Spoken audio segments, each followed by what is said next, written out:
मित्रांनो, आज आपण अशा एका वेपन सिस्टम बद्दल बोलणार आहोत, जी वेपन सिस्टम ना जमिनीवर आहे ना आकाशात. तर ती वेपन सिस्टम समुद्राच्या खोल अंधारामध्ये लपलेली आहे.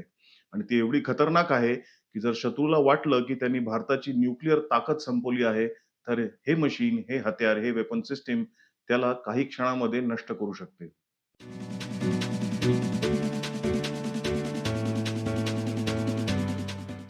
मित्रांनो, ही आहे भारताची SSBN न्यूक्लिअर सबमरीन. काही दिवसापूर्वी भारताने आपली तिसरी न्यूक्लिअर मिसाईल सबमरीन कमिशन केली आहे.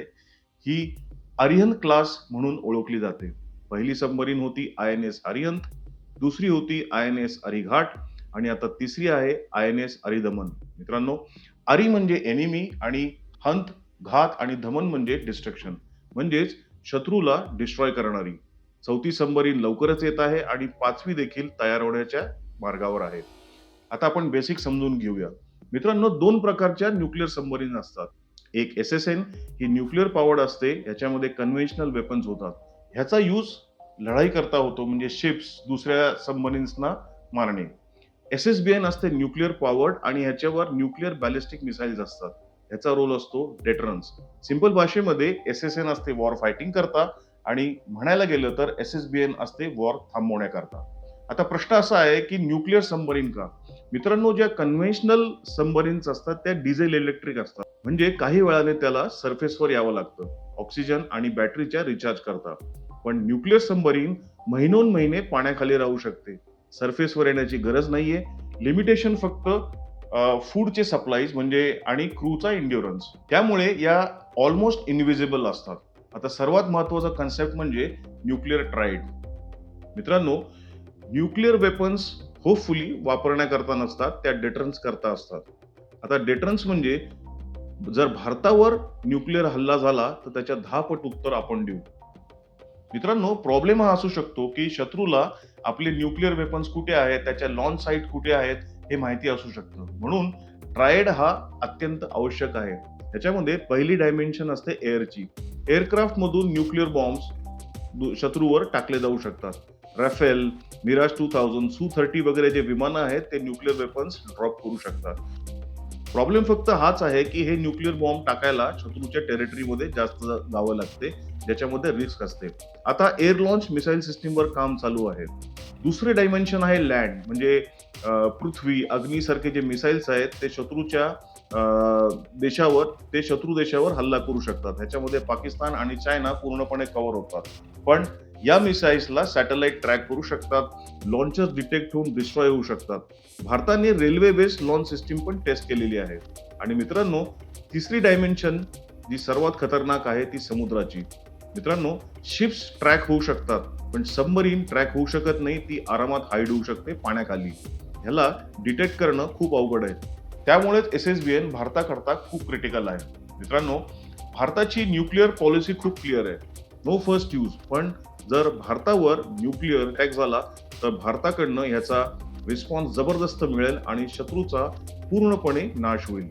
म्हणजेच न्यूक्लिअर ट्रायड असणं हा एक खूप मोठा स्ट्रॉंग डेटरन्स आहे, ज्याच्यामध्ये एनिमी भारताला दचकून राहू शकतो. मित्रांनो, जर अणुयुद्ध झालं तर शत्रू काय करेल? आपले मिसाईल्स डिस्ट्रॉय करतील, एअर बेसेस डिस्ट्रॉय करतील, आपले लॉन्चर्स डिस्ट्रॉय करतील. पण समुद्रामध्ये लपलेली जी सबमरीन आहे त्या सबमरीनला शोधून काढणं अत्यंत अवघड आहे. आणि हीच सबमरीन एक डिवास्टेटिंग रिटॅलिएशन शत्रूला देईल.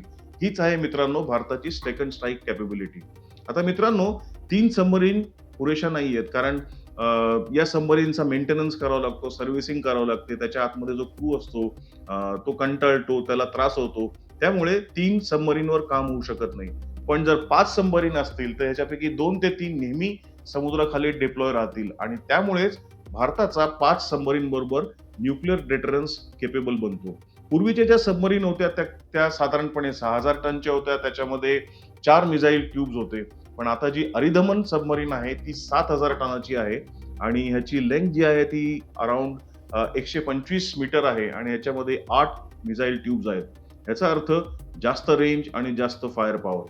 न्यूक्लिअर सबमरीनची आयडिया 1974 नंतरच सुरू झाली होती. त्याला प्रोजेक्ट 9 32 किंवा ATV असे म्हणतात. 1998 मध्ये जॉर्ज फर्नांडिस यांनी ह्याची अनाउन्समेंट केली होती. 2009 मध्ये लॉन्च झाली आणि 2016 मध्ये पहिली सबमरीन ऑपरेशनल झाली. आता हे सबमरीन तयार करण्याचा स्पीड प्रचंड वाढलेला आहे.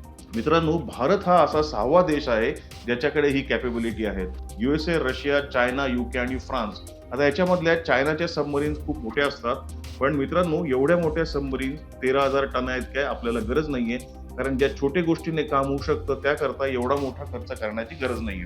मित्रांनो, SSBN ह्या नेव्हीकडे नसतात, त्या स्ट्रॅटेजिक फोर्सेस कमांडकडे असतात. त्यांचं command and control strategic forces command करतं, त्यांचं बजेट पण वेगळं असतं. शेवटी मित्रांनो, न्यूक्लिअर वेपन्सचा पर्पज हा वॉर थांबवण्याकरता आहे. आपल्याला SSBN देते सेकंड स्ट्राईक कॅपेबिलिटी आणि गॅरंटीड रिटॅलिएशन. आणि शत्रूला कधीच ही खात्री नसते की भारताची कॅपेबिलिटी संपलेली आहे, कारण समुद्राच्या खोलामध्ये सबमरीन नेहमीच हल्ला करायला तयार असते. शत्रू जमीन आणि आकाशावर जिंकू शकतो, पण जोपर्यंत समुद्राखाली भारताची सबमरीन आहे तोपर्यंत आपण शेवटचा वार करू शकतो. मित्रांनो, हा जर व्हिडिओ तुम्हाला आवडला असेल तर कॉमेंट करा, लाईक करा आणि चॅनलला सबस्क्राईब करा. जय हिंद, वंदे मातरम, हर हर महादेव.